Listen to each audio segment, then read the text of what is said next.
ശിവനെ തിന്നു പിടിക്കാനായിട്ട് എത്തിക്കൊള്ളല്ലോ പ്രദേശത്തെ ബ്രാഹ്മണ പ്രമുഖർ മുഴുവനും. സദ്യക്ക് വട്ടം കുറഞ്ഞു പോയാൽ അതാവും അടുത്ത കുറ്റം. പറമ്പിന്നും പാർത്തുമാണെങ്കിൽ 10 വയസ്സിലെ വരായില്ല. അതെങ്ങനെയാ തമ്പരാൻ കുറ്റിച്ചാത്തി മലക്കിലേക്ക് പണിക്കാർക്ക് പോലും വരാൻ പേടിയാണല്ലോ. എന്റെ ഈശ്വര, ഇനിയിപ്പോ ഞാനെന്താ ചെയ്യേണ്ടത്? ഇരുന്നിട്ടാണെങ്കിൽ ഇരുത്തി കുറയ്ക്കുന്നില്ല. ഇവിടെ ഉണ്ടായിരുന്നോ? എല്ലാം നശിച്ചു തുടങ്ങുന്നേ. എനിക്കിപ്പോ എല്ലാം ബോധ്യമായിരിക്കണോ? നിന്റെ പുടമുറയും മംഗല്യം ആണ്ടുബലിമയ്ക്ക് ഒരുമിച്ച് നടക്കാണല്ലോ. അതിനുവേണ്ടി വട്ടം കൂട്ടാൻ എന്ത് ചെയ്യാൻ എനിക്കൊരു നിശ്ചയമില്ലാണ്ടായിരിക്കണോ? ഒരിക്കൽ എന്നെ വശത്താക്കാൻ വേണ്ടി മൂസാപൂരി തന്ന പുസ്തകങ്ങളാണിത്. ഉത്തരാസ്വയംവരും സപ്തസ്വരും. ഈ 2 പുസ്തകത്തിനാ അന്ന് ഞാൻ എന്നെ വിറ്റത്. ഉത്തരാസ്വയംവരം മണ്ണാൻ കട്ട. ഇതൊക്കെ എന്തിനാ കെട്ടിപ്പോയി അടുത്തിരിക്കണേ? ഏയ് വേറെയുണ്ട്. ആനക്കാരൻ കല്ലോടി ഗോവിന്ദൻ തന്ന പനിനീര്. ഈ പനിനീരിനും കൂടി ഉണ്ട് അവന്റെ ആരച്ചൂര്. മല്ലിശ്ശേരി തന്ന മുത്തുക്കമ്മല്. പെരുമ്പള്ളി തന്ന വെള്ളി നാണയം. ഇതൊക്കെ കൂട്ടിയെടുത്ത് ഞാൻ കുപ്പത്തൊണ്ടിൽ കൊണ്ടിടും. നീ ഞാൻ പറയുന്നത് കേൾക്കാം. മഹാരാജാവിന്റെ കൽപ്പന സ്വാതന്ത്ര്യ മഹത്വം കൂടുതലുള്ള വിചാരം ഏർക്കുമ്പോൾ ഒരു മുട്ടും പറഞ്ഞത് സൽക്കരിക്കണം എന്നുള്ളത്. അതിനുവേണ്ടി വട്ടം കൂട്ടാൻ എന്ത് ചെയ്യുന്ന നിശ്ചയമില്ലായിരിക്കണോ? അതിപ്പോ ഞാൻ എന്താ വേണ്ടേ? എല്ലാം വർദ്ധിച്ചിട്ട് എന്താ ചെയ്യേണ്ടതോ? എന്റെ പൊന്നതാത്രി, സ്മാർട്ട് വിചാരം നേരത്ത് ദയവ് ചെയ്ത് നീ എന്റെ പേര് മാത്രം വിളിച്ച് പറയരുത്. ഒന്നിലേലും നീ എപ്പോഴും പറഞ്ഞ രീതിയിൽ നിന്റെ ആദ്യത്തെ പുരുഷനാണോ?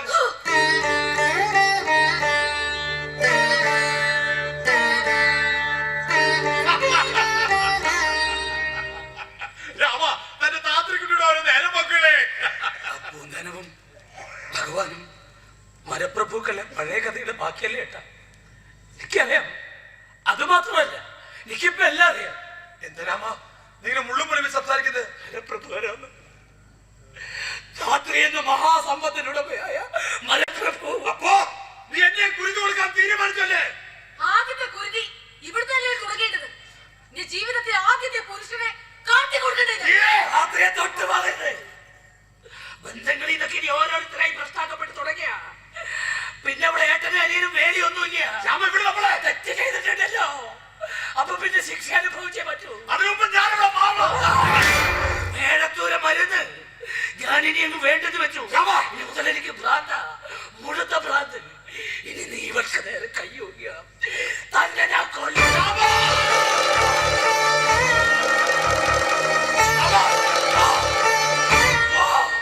ഇതിനോട് ഇത്രയൊക്കെ ചെയ്തു കൂട്ടിയിട്ട് മതിയായില്ലേ?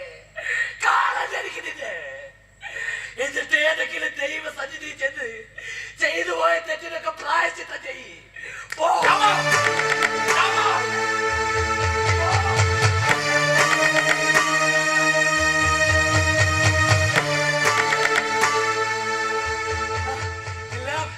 എല്ലാം മലയാളങ്ങളാണല്ലേ? എത്രയോ അധമന്മാർ നിന്റെ താത്രിയോട് കാണിച്ച ക്രൂരതയുടെ അടയാളങ്ങൾ. എല്ലാ പേരും വിളിച്ചു പറയണം. പെൺകിടാകളെന്ന പാട്ടുരാശി നേരെ കഴിഞ്ഞാൽ മാത്രം ജീവൻ വെക്കുന്ന ഉടലുകളാണെന്ന ഇവരൊക്കെ ധരിച്ചു വെച്ചിരിക്കണേ. എല്ലാ മുഖംമൂടികളും അഴിഞ്ഞു വീഴണം. ഇവരൊക്കെ ചന്ദനവും ഭസ്മവും വാരി പൂച്ചണത് ദുർഗന്ധം പുറത്തു വരാതിരിക്കാനാണെന്ന് പുറം ലോകം തിരിച്ചറിയണം. ഒരുപക്ഷെ ഈ യുദ്ധത്തിൽ നമ്മൾ നശിക്കായിരിക്കും. ഇല്ല ഇല്ല ഇല്ല, നമ്മൾ നശിക്കല്ല, സ്വയം അഴകി വളമായി തീരുക. അതിന്നൊരു നല്ല നാല് നമ്മയ്ക്ക് താത്രിയുടെ ജന്മം സഫലം.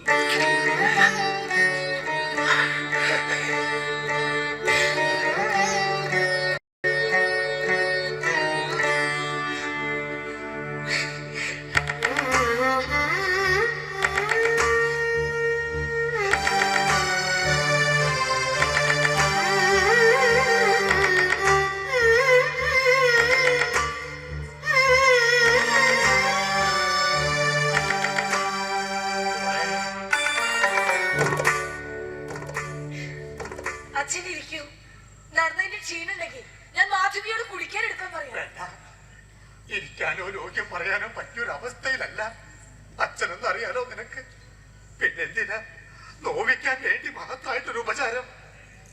അപ്പോ അച്ഛനും എല്ലാം അറിഞ്ഞൂലേ? ലോകര് മുഴുവനും പാടി നടക്കുന്നുണ്ടല്ലോ, പിന്നെ അച്ഛൻ മാത്രം ഇങ്ങനെ അറിയാണ്ടിരിക്കുക? എല്ലാം ആ കണ്ടൻ ജാത വാസ്തവന്റെ ചതിയാണല്ലേ? അങ്ങനെയൊന്നും പറഞ്ഞൂടാ. എനിക്കറിയാം, കണ്ടൻ ജാതക്കാർക്ക് കുറിയെഴുത്തുകാരോടുള്ള പകയാ. എന്റെ മോളെ കുടുക്കിയത്. സ്മാർത്തനായി വരാൻ പോണ വടക്കേണ്ട ചോമാതിരെ കണ്ട് ഞാൻ ഇക്കാര്യം ബോധിപ്പിക്കണ്ടായി. എന്റെ സങ്കടം കണ്ടപ്പോ വിചാരണ നേരത്ത് നീ ഒന്നും സംഭവിച്ചിട്ടില്ല, ആരുമായും അരുതാത്തൊന്നും ഉണ്ടായിട്ടില്ല എന്ന് പറഞ്ഞ് എളുപ്പ ശുദ്ധാക്കി തരാന്ന് സമ്മതിച്ചിട്ടുണ്ട്. അതിനുവേണ്ടി അച്ഛൻ ചോമാതിയുടെ കാല് പിടിക്കാൻ പോവേണ്ടിയിരുന്നില്ല. എനിക്ക് ദൂഷ്യം സംഭവിച്ചിരിക്കുന്നത് ആദ്യമായിട്ട് അറിയിച്ചത് ഞാൻ തന്നെയാണ്. പിന്നെ ഒന്നും പറയാണ്ടിരിക്കാനില്ല, എല്ലാം വിളിച്ചു പറയാൻ നിരീക്ഷിച്ചിരിക്കണേ. എന്നെ നശിപ്പിച്ചവർക്കൊക്കെ ശിക്ഷ കിട്ടണ്ടേ അച്ഛ? കുറഞ്ഞ പക്ഷം അവരാരൊക്കെ എന്തെങ്കിലും ലോകം അറിയണ്ടേ? നീ എല്ലാം തീരുമാനിച്ച് ഉറപ്പിച്ചിട്ട് തന്നെ. ആ നീചരുടെ ഒരു പട്ടികയും ഞാൻ തയ്യാറാക്കി കഴിഞ്ഞു. ഈ അരിയൊടുങ്ങാറായ കാലത്ത് എന്തൊക്കെ കാണുകയും അനുഭവിക്കും വേണം എന്റെ തേവരെ. അച്ഛൻ ഇരിക്കുന്നില്ല എന്ന് പറഞ്ഞു. അപ്പൊ പിന്നെ അച്ഛന് വേറെന്തെങ്കിലും എന്നോട് പറയാനുണ്ടോ? അവിടെ ഇല്ലത്തെ വിശേഷങ്ങളോ ആറങ്കോട്ടുകരയിലെ വിശേഷങ്ങളോ അങ്ങനെ എന്തെങ്കിലും? ഉണ്ട്, പറയാനുണ്ട്. അത് വിശേഷങ്ങളല്ല. നിനക്ക് ദൂഷ്യം വരുത്തിയവരുടെ എല്ലാവരുടെയും പേര് നീ പറയൂന്ന് കേട്ടു. അതിൽ നിന്റെ പേര് നീ പറയരുത്. എനിക്ക് പറ്റിയിട്ടുണ്ടല്ലോ നിന്നോട് അങ്ങനെ ഒരു തെറ്റ്. അതൊരു തെറ്റായിരുന്നു ബോധ്യം വരാൻ അച്ഛൻ ഇത്രയും വരെ കാത്തിരിക്കേണ്ടി വന്നൂലോ. എനിക്കറിയില്ല ഏത് ദുർബോധമായ എന്റെ ഉള്ളിലിരുന്ന് അങ്ങനെയൊക്കെ ചെയ്യിച്ചെന്ന്. എനിക്കിപ്പോഴും അറിയില്ല. എന്റെ മോളെ രക്ഷിക്കണം. ഞാൻ നിന്റെ കാലിൽ പോയതൊരു അബദ്ധമായിരുന്നു വേണമെങ്കിൽ എനിക്ക് കരുതായിരുന്നു. പക്ഷെ മകൾ നശിച്ചാലും സ്വന്തം മാനെ രക്ഷിച്ചു കിട്ടാൻ വേണ്ടി നിങ്ങൾ എന്റെ മുന്നിൽ വന്ന് പറഞ്ഞപ്പോ എനിക്ക് ബോധ്യായി അത് നിങ്ങൾ കരുതി കൂട്ടി ചെയ്തൊരു തെറ്റ് തന്നെയായിരുന്നു. ഒരച്ഛൻ മകളോട് ചെയ്യാൻ പാടില്ലാത്ത ക്രൂരത കടന്നു പോയിക്കൊള്ളുക. നിങ്ങളുടെ പേര് പറയാൻ ഞാൻ തീരുമാനിച്ചു തന്നെയാ. ഇനി അത് ഒന്നാമതായി പറയണോ രണ്ടാമത് പറയണോ എന്ന് എനിക്ക് ഇനി തീരുമാനിക്കാനുള്ളൂ. രക്ഷപ്പെടാൻ വേണ്ടി ഇത് കാല് പിടിച്ചിട്ട് മോങ്ങിയിട്ടും കാര്യമില്ല. രാത്രി ഉറപ്പിച്ചല്ല കഴിച്ചാൽ അതിന് പിന്നെ മാറ്റില്ല.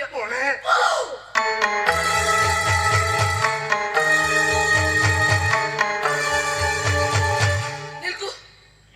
കൽപ്പകശ്ശേരിയില് നിന്റെ അങ്ങനെ നാരായണ നമ്പൂരി ഉണ്ടോ? ഇപ്പൊ നിരഞ്ജന ദാസിനോട് ചേർന്ന് ആത്മീയ പ്രചരിപ്പിക്കുകയാണെന്ന് അറിഞ്ഞു. ചിലപ്പോ ഈ വിവരങ്ങളൊന്നും അറിഞ്ഞു കാണില്ല. അറിഞ്ഞിട്ടുണ്ടെങ്കിൽ ഒരു കാര്യം പറഞ്ഞേക്കൂ, ഏട്ടത്തിയെ കാണാൻ ഇങ്ങോട്ട് വരരുത്. അച്ഛനെ പോലെ നിന്റെ പൊന്നങ്ങൾക്ക് പറ്റിയിട്ടുണ്ട് ചെറിയൊരു തെറ്റ്. നിങ്ങളെക്കാളൊക്കെ മുൻപ് വന്നത് അമ്മാവനാ ഇതുപോലെ കാല് പിടിച്ച് കെഞ്ചാൻ. പിന്നെ അമ്മയുടെ അപ്പൻ ഓക്കിലെത്തി ഇട്ടേരി നമ്പൂരി. പുറമേക്കറിയോ മഹാന്മാരെ കാല് പിടിക്കാൻ എത്തുമ്പോ ഉള്ളിലൊരു ലഹരിയാ.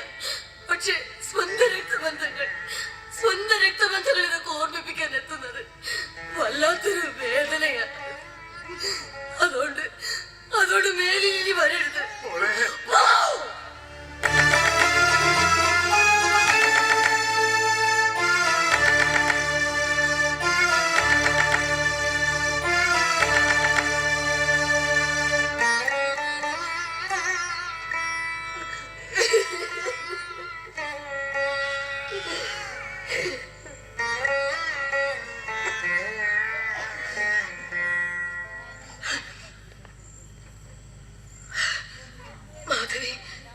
നിനക്കിപ്പോ ബോധ്യായില്ലേ നിന്റെ ആത്തോല് എത്രമാത്രം നശിച്ചവളാണ്?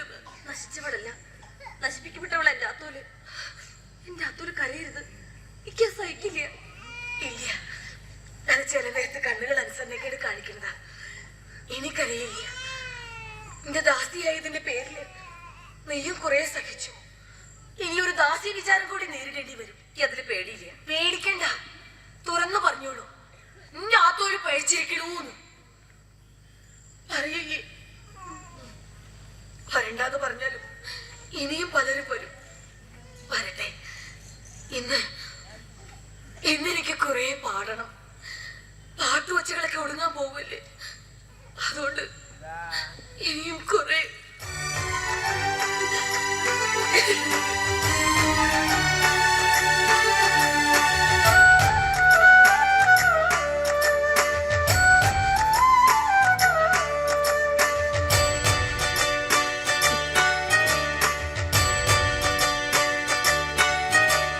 മണിവീണ നീയും